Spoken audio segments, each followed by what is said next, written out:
আসসালামু আলাইকুম। বর্ষা এনজিএল থেকে আপনাদের স্বাগতম জানিয়ে শুরু করছি আজকের এই প্রতিবেদন।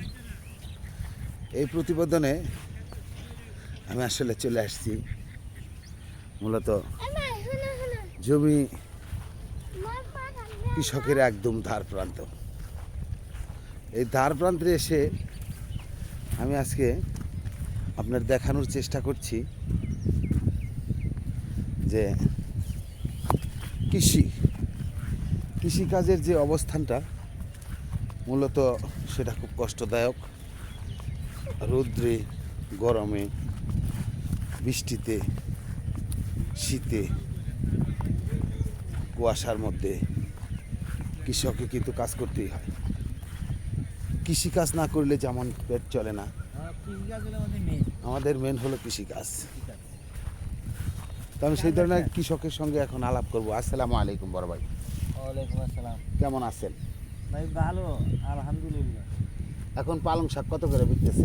পালং শাক ভাই এখন 4টে 5টে 6টে 4 থেকে 5 টাকায় পালং শাক এখন বিকতেছে। তো এখন কি লাভ কিছু দেখা যায় নাকি? না, আগে তো একটু ভালো দেখা যায়। আগে তো শুধু লসই খাইতেন, জি। এখন একটু লাভের অংশটা দেখা যাচ্ছে। তো ঠিক আছে ভাই, ভালো থাকবেন।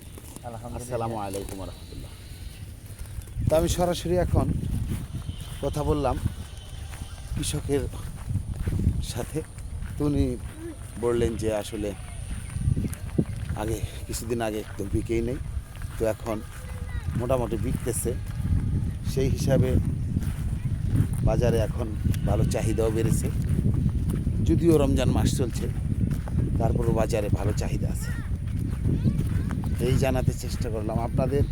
আমি যখনই আপনাদের ভিডিও আপলোড করে দিই তখনই সরাসরি কৃষকের দ্বার প্রান্ত থেকে আমি ভিডিওগুলো করার চেষ্টা করি। তো সে পর্যন্ত আপনারা ভালো থাকবেন। আগামী ভিডিও পাওয়ার আগ পর্যন্ত হয়তো দেখা হবে নতুন কোনো ব্লগে। আসসালামু আলাইকুম রহমতুল্লাহি ওয়া বারাকাতুহু।